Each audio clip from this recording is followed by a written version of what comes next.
The Sonic series is one I have a very interesting relationship with. Growing up as primarily a PlayStation kid in the early noughties, I was drawn to their excellent lineup of impressive exclusive games, primarily on the PlayStation, and later the PlayStation 2, which I got around, I want to say 2002, I really can't be too sure about that. Despite that being the case though, I have a very early memory of owning consoles before the PlayStation. I remember playing Sonic 1 on the original Mega Drive. I don't know if we borrowed that or where that Mega Drive went, because to my parents all game consoles are basically the same, and my older sisters don't really recall either. I don't know. I could be making this memory up. It's not unheard of for kids to create fake memories, but it definitely felt real. Later on, we ended up getting a Dreamcast with the original Sonic Adventure, and I remember getting lost in the hub worlds of those games for ages. But again, don't know what happened to it. At the very least, my family do remember having a Dreamcast, so thankfully, I'm not losing my mind just yet. That being said, among my crazy pre-PlayStation 1 days lay one thought that persisted into my young gaming memories. Sonic the Hedgehog was cool as hell. I mean, just check out that design. That cool 90s edge that stood out to child me, and my favourite colour as a kid was blue. Seeing a character as cool as Sonic being represented by a nice majestic blue colour, well, I knew this was going to be the character that represented gamers everywhere. I've played every mainline Sonic growing up. Some I think are genuinely great despite what the internet will tell you, while others, yeah, they probably do deserve, like, all the bad stuff that's been said about them, honestly. But this isn't a video about the game's subjective quality. What do you think this is? Dreary Middle presents Sonic game design? No, loser, you clearly didn't read the title, and I ask that you read it before continuing with this video. Pause the video right now, read the title, and then we'll continue. Okay, well now that all the reading challenged are gone, yes, this is a video about the Sonic games writing. But Mr. Turnabout, I hear you cry from over the hills, aren't the Sonic games all known for having bad writing? Wrong, actually. You see, there are two types of good video game writing in stories for me. Ones that are well written, thought-provoking, and thematically deep, like these here. On the other end of the spectrum, you have games that are purely exciting and entertaining, and I feel like good Sonic stories fall into the latter category. A good Sonic story may not be fucking Shakespeare, but it doesn't need to be. A good Sonic story needs to be fun, heartfelt, and most importantly, it needs to have personality. Sonic is a cool character, and we as an audience want to join him on an awesome adventure, with great set pieces and fun character moments. As an example, so that some of you less educated Sonic fans can understand what I'm talking about, let's take two games from my list and compare them. In the first category, you have The Last of Us, an amazingly written character piece about a father who lost his daughter in this post-apocalyptic world, and spends the rest of the game developing his relationship with this surrogate daughter that he has to protect. It's so brilliantly well written, the characters feel real, there's no black or white morality to drag the story down. As Joel is a three-dimensional character, he performs actions that we as the audience may do in a similar situation. It's emotional, tackles some excellent themes of what we define as family, and reminds me to make my daughter wear a bulletproof vest every time we leave the city in case we get shot. Hey man, it's okay, she's fine, we may need to rub some aloe vera on her or something, you know, maybe some Sudocreme. You're gonna be okay, baby. Stay with me. Hey, can you keep it down? For the sake of consistency, let's compare this game with Naughty Dog's earlier games released on the same system, the original Uncharted trilogy.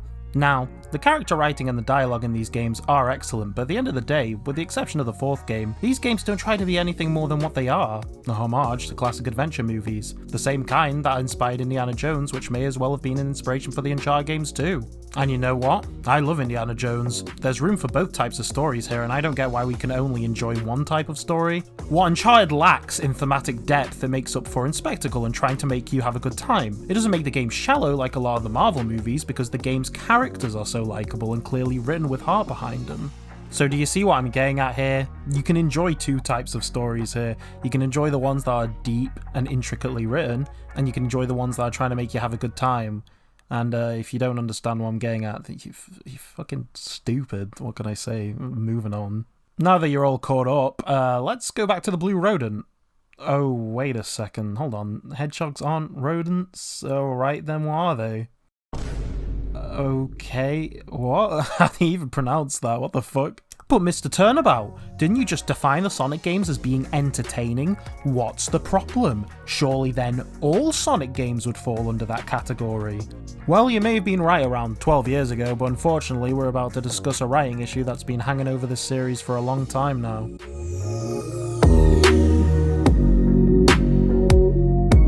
So for those of you not in the know, from the years of 1998 to 2009, Sonic games got into a bit of a formulaic rut. All the mainline games got into the habit of following the story of Sonic, or in one case Shadow, go on an adventure, collect all the Chaos Emeralds and fight some sort of deity and save the day. Now, was this formulaic? Yes, a bit, especially if you binge play these games, but the actual moment-to-moment story beats are quite different. Let's go over the first few so that you can get an idea of what I mean. I hate Eggman. Sonic Adventure is the perfect sequel to Sonic 3 and Knuckles. Despite the fact the characters used to be mute, their personalities translate really well into 3D. I'm sure some of you might say Sonic had a rocky transition into 3D, but my counter-argument is you shouldn't be on the internet at this time as your wife's boyfriend needs to use it. Anyway, the story is simple. The characters need to stop Eggman with his new big bad monster Chaos. You got 6 characters and witness their POVs experiencing the same story. It's quite cool for a 3D platformer to attempt this level of storytelling. Is it perfect? No. The voice acting feels a lot like the actors only did one take, and the game animates like the characters shit themselves. That's Eggman! I wonder what happened to Sonic. But the actual story here is cool enough, with great gamer moments like Tails' friendship with Sonic and becoming more independent, or Amy finally murdering her creepy stalker. And don't even get me started on Gamma. My man was created as a robot slave for Eggman with no purpose, only for him to turn on his creator and give his life to save his robot brothers by blowing them up. Not gonna lie guys, when I said Sonic didn't have Shakespeare level storytelling, I was fucking lying. This is a masterpiece right here. 10 out of 10. But at the core of the experience, what makes Sonic Adventure's story work is the fact that the characters had all been successfully transitioned from 2D to 3D. Sonic in the 2D games had animations that made him look impatient if he stood around too much, so naturally his personality would translate to always seeking the next adventure and always on the move. Tails and Knuckles also successfully made the jump to 3D, Tails being the smart one and best friend to Sonic, always by his side, and Knuckles still not being used to seeing many people since he lived on an island all his life and as a result is easy to trust others, including Eggman. Sure, he's a bit dense, but not brain dead like he is later. Honestly, the key difference is the fact that in this game he's still written with respect. The man has a sense of maturity about him, and honestly he just seems like he wants to chill. I can't help but feel bad for the guy. Like, he just wants to guard the Master Emerald and Chaos comes and he smashes the thing up. What the fuck are you doing? In conclusion, Sonic Adventure is a good story all around. I think it captures the cast really well and paves the way for better potential stories in the future, and, well, the next entry may even be a little better in that regard. I've come to make an announcement. Shadow the Hedgehog's a bitch-ass motherfucker. He pissed on my fucking wife. Sonic Adventure 2 came out in 2001 and introduces a new character, Shadow the Hedgehog, even cooler than Sonic themselves. I don't know how they managed to top it, but they did, so let's roll with it. It also introduces Rouge the Bat, a nice little character with a good dynamic and relationship with Knuckles. What I love about the addition of these characters is the fact that it introduces like a whole new dynamic to the team. So basically, you have 2 campaigns, one that follows Team Sonic and one that follows Team Dark, made up of Shadow, Rouge and Eggman. And the relationships are like completely different for one another. On Team Sonic, you've got them all being friends, getting on, Tails saves Sonic from jail, all that jazz. Brilliant. Good old Sonic fun from Sonic Adventure that you remember. But then Sonic Adventure 2 throws a spanner in the works with this whole new different juxtaposition of like a group over here with Shadow's group, where they all just hate each other and make fun of each other. And it's like they're clearly getting on because they like want to, they have the same goals and all that. But like it's so fun to watch, like Shadow threaten Rouge and like Rouge called Eggman a fucking dumbass bitch. It's hilarious, I love it. Where in the world have you been? Something happened? Our threats fell on deaf ears. Look at you, throwing a tantrum like a little kid. How totally embarrassing. Anyway, now that Sonic has a cool new rival, he ends up getting framed for theft. What is this? The Bourne Identity? What's going on? But he's getting, what? Framed for theft? Sonic's going to jail? I can't believe this. When's the court date? What ensues is a fast-paced race against the clock from stopping Eggman from trying to take over the Earth with his new space station, Ark. But then, his dead grandfather, who was only mentioned in this game, takes over Ark when all the Chaos Emeralds are inserted into it, and he tries to ram Ark into the Earth as revenge because the big bad government shot his granddaughter. He attempts this by using a prototype of Shadow that's a huge fucking lizard, and then Sonic and Shadow have to work together to go supersonic and stop the world from blowing up. You see this? This is exciting. This is what you want out of a Sonic game. An adventure that pumps you up. And the best part is, despite the action-packed game that is Sonic Adventure 2, it ends on one of the saddest moments in the series, where Shadow gives his life to save the planet he once viewed to destroy. Yeah, the story decision didn't stick, but it shows that the people behind the narrative cared about these characters and story when writing it. Accompanied by one of the most beautiful ending songs from any game ever, and you have a perfect ending. Sonic Adventure 2, it's brilliant, honestly. Like, it's not a masterpiece, like, in terms of storytelling, but it's a great Sonic story, and that's what you want for this series. I'm not going to go over every 3D Sonic game like this because we'll be here all day, but I'll briefly discuss the positives and negatives of the next few entries.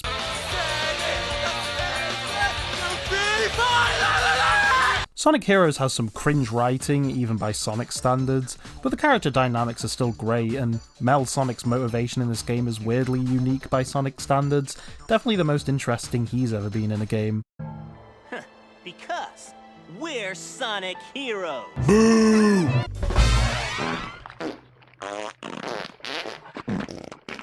Shadow the Hedgehog is outright bad, okay? Like, all around it has the worst writing of all the pre-Sonic Colors games and is outright horrible. I am Shadow the Hedgehog, a research experiment gone deadly wrong. I've caused so much destruction. I should never have been created. This is who I am.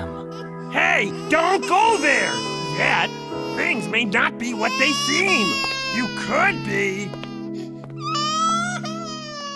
Which pains me to say because the coolest Sonic character is the main character. At the very least, it has a solid message of finally moving on with your life and putting the past behind you. I just wish it didn't come at the cost of retconning Sonic Adventure 2 so badly. You need to find the being originally responsible for this catastrophe. Haha, Sonic 06 is bad, yeah, okay, we get it is. But the characters are still great, especially Shadow maturing after his arc from the last 3 games. Unironically, this game has some great Sonic moments, despite what a lot of people think, such as Shadow giving us one of the most raw lines in video game history. It's futile. The world will betray you. Why fight at all? Why risk your life for those who will persecute you later? If the world chooses to become my enemy, I will fight like I always have. Damn, do you see AAA games saying lines this cool? Didn't think so. I cannot be denied by that filthy rat! What? Secret Rings' story is really fun and Sonic is a savage in it. Eraser Jin is probably one of my favourite Sonic villains.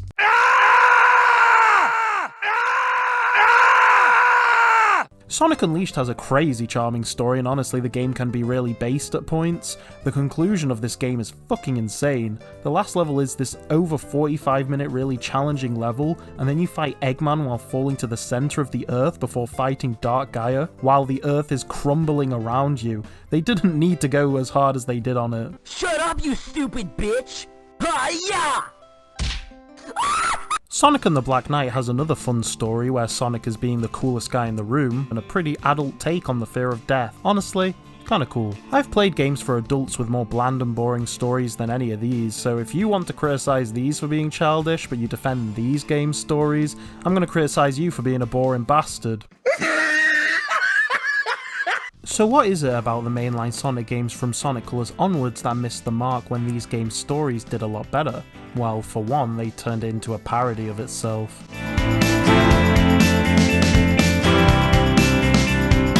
So there's this really bizarre opinion that Sonic has to be super lighthearted because the Mega Drive games were super innocent and cute and weren't dark, quote unquote. To those people I have to say, are we playing the same series? I don't think we are. I don't remember in the Mega Drive games yucking it up with Dr. Eggman about his fucking receding hairline, and before you say, oh that's because the characters couldn't speak, well by this point cutscenes and text boxes existed. If they really wanted to add jokes about Eggman being bald, they easily could have. No, this comedy direction the series has gone down these past 12 years just was never part of the original game's DNA. Sonic was never meant to be dark, it's just a game for kids. Faulty logic, my friend. Here's the thing. Yeah, Sonic is a cartoon blue hedgehog, but Sonic 1, 2, CD, and 3 and Knuckles all have dark elements to them. Eggman was taken as a serious threat who kidnapped and enslaved animals to power his machines. All these classic games have dark levels, especially in the cases of the first game and CD. Sonic 1 has Scrap Brain Zone, which is a depressing industrial base that Eggman resides in, and CD literally is about stopping a dark dystopian future from happening if you don't stop Eggman in the past. Don't even get me started on Knuckles Chaotix's bad ending, alright? That shit that'll mess with you for life. Ask yourself this, are games like Sonic Adventure 2 and Sonic 06 really too adult for children? Kids understand concepts like death, and if you think they shouldn't be in kids' media, then keep sheltering them. Look, we're not talking about swearing, besides that one time, or the characters having hardcore sex, it's really just death. Like, who cares? Avatar and Dragon Ball Z, which are shows for kids, even if you won't admit it, and no one cares that they deal with death. Again, I'm not saying any Sonic game is as well written as Avatar: The Last Airbender, but it's allowed to have themes outside of conventional kids game stuff because that darker edge was always in Sonic's DNA. His literal creation was designed to be a cooler, edgier alternative to Mario, not imitate him. So okay, we established that Sonic isn't a comedy series for babies. That's fine. But hey, look, I love comedy. They basically turned Sonic into a fucking comedian. And hey, if he was Norm Macdonald, I'd give the game's perfect 10 out of 10s. But unfortunately, it leans into the whole meta cringe comedy you see from a lot of media these days. I know I say that every time, but this time really nothing will stop me. What? Sonic! Who you calling nothing?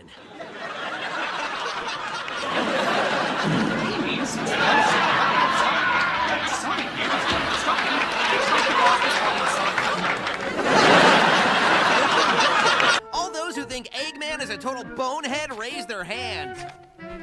Well, there you go, folks. The motion is passed unanimously. I didn't raise my hand.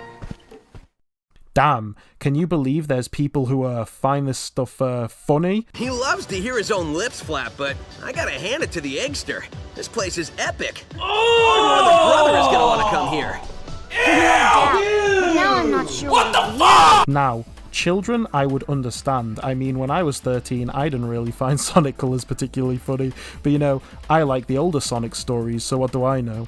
I just find it weird when I saw adults back in the day defending this new direction of Sonic's writing. It just felt like everyone was dogpiling on the older games for being too dark, so any lighter tone would have been appreciated, without thinking of the long-term damage this was doing to the series. Thing is, there already were games like Secret Rings and Unleashed that experimented with a lighter tone while keeping in the spirit of the original characters, but whatever, people like this new direction, I guess, what the hell do I know? Sonic was no longer a cool guy seeking adventure, he was a guy making dad jokes 24/7, making fans around the world cringe at the stuff he says. Tails was turned into a shell of his former self and probably the worst character in the series, throwing away all previous character development he had so he could do this famous pose, further cementing him as a loser. Shadow basically became what everyone thought his character was, talking about friendship being weak, despite the fact that Shadow values friendship and literally wanted to destroy humanity for killing his friend. But whatever, he's just edgy with no nuance now. Whatever, that's fine. That's Sonic now, that's Sonic, haha.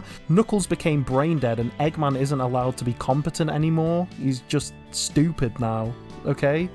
Alright? Who does this appeal to? Like, honestly, like, this is going back, this is classic Sonic? In what sense? Shit all over the characters you loved. Remember when Eggman, like, just pulled out a gun and held it to Amy's head and threatened Sonic that he'd kill her if he didn't come, and then he managed to trick Sonic and almost kill him? Yeah, why would you want a competent villain like this when you could just, I don't know, make more fat jokes at him or something? If the old Sonic and the modern Sonic, like, came to your child's funeral, the old Sonic would, like, try to console you, maybe give you some friendly words of advice, you know, how to get over it, you know, it's gonna take time, but, you know, these things get better, etc, etc. The things you'd like to hear from a friend. Modern Sonic would, like, shout and then Fortnite dance and then leave.